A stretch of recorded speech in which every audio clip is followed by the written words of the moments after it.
మీరు కొన్ని వందల సంవత్సరాలు టైం డైలేషన్ కాన్సెప్ట్ని యూజ్ చేసి బ్రతకవచ్చు. ఇలా ఎలా సాధ్యం? అసలు టైం డైలేషన్ అంటే ఏమిటి తెలుసుకోవాలనుకుంటున్నారా? హాయ్ హలో నమస్తే, నేను మీ Sudhir. Welcome to Factpedia. Einstein theory of relativity ప్రకారం టైం అన్నది గ్రావిటేషనల్ ఫోర్స్, మీరు కదులుతున్న వేగం, మీరు ఉండే ప్రదేశం మీద ఆధారపడి మీ టైం అనేది నడుస్తుంది. ఈ ఫినామినన్నే టైం డైలేషన్ అని అంటారు. మీరు స్పీడ్ ఆఫ్ లైట్ వేగంతో ప్రయాణిస్తున్నట్లయితే మీ టైం అనేది చాలా స్లోగా నడుస్తుంది. మీరు స్పీడ్ ఆఫ్ లైట్ వేగంతో ప్రయాణిస్తూ గ్రావిటేషనల్ ఫీల్డ్ చాలా తక్కువగా ఉన్నట్లయితే టైం అనేది అసలు నడవదు. మీరు ఉండే ప్రదేశంలో గ్రావిటేషన్ అనేది ఎక్కువగా ఉంటే టైం స్లోగా నడుస్తుంది. ఈ విషయం ఒక క్లాక్ డిఫరెంట్ గ్రావిటేషనల్స్ దగ్గర పెట్టి తెలుసుకున్నారు.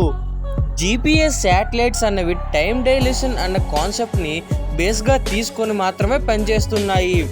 శాటిలైట్స్ అన్నవి స్పేస్లో ఉండటం వల్ల చాలా తక్కువ గ్రావిటీని ఎక్స్పీరియన్స్ చేస్తాయి.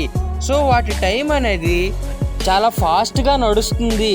సో కొన్ని GPS మెథడ్స్ యూజ్ చేసి వాటిని భూమికి యాక్యురేట్ ఆన్సర్స్ ఇచ్చేలా తయారు చేస్తారు. Twin paradox. 25 సంవత్సరాలు ఉన్న ఇద్దరు కవలలు, ఒక వ్యక్తి స్పేస్లో లైట్ స్పీడ్తో ట్రావెల్ చేస్తున్నారు, మరో వ్యక్తి భూమి మీద ఉన్నారు.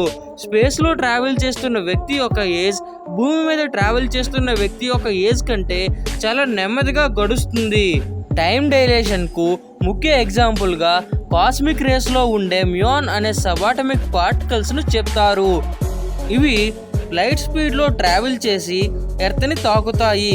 మ్యూయాన్ లైఫ్ టైం చాలా ఎక్కువ, బికాజ్ అవి చాలా కాలం లైట్ స్పీడ్తో ట్రావెల్ చేసి భూమిని తాకుతున్నాయి కనుక. బ్లాక్ హోల్స్ దగ్గర టైం డైలేషన్ అనేది చాలా ఎక్కువగా ఉంటుంది. ఒకవేళ మీరు బ్లాక్ హోల్కు చాలా దగ్గరగా వెళ్ళినట్లయితే మీ టైం అన్నది స్లోగా అవ్వటమే కాకుండా ఆగిపోతుంది కూడా. ఈ కాన్సెప్ట్ని యూజ్ చేసి స్పేస్లో ఎక్కడైతే గ్రావిటేషన్ చాలా ఎక్కువగా ఉంటుందో ఆ ప్లేస్లో మీరు నివసించినట్లయితే మీరు ఆటోమేటిక్గా కొన్ని వందల సంవత్సరాలు ఈజీగా బతికేయవచ్చు. బట్ ఇది ఆల్మోస్ట్ ఇంపాసిబుల్. ఆస్ట్రోనాట్స్ చాలా వేగంతో స్పేస్లోకి వెళ్ళి కొద్ది రోజులు ఉండి మరలా భూమి మీదకి వచ్చేసరికి వారికి చాలా డిఫరెంట్గా అనిపిస్తుంది. టైం అనేది చాలా డిఫరెంట్గా గడుస్తుంది.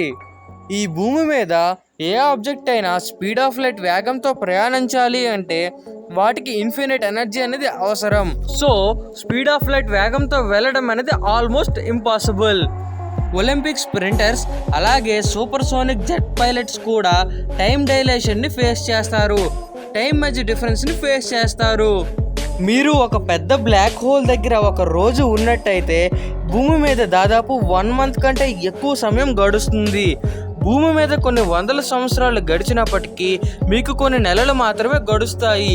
ఈ విధంగా టైం డైలేషన్ కాన్సెప్ట్ యూజ్ చేసి మీరు అమరులవ్వచ్చు. Thank you for watching.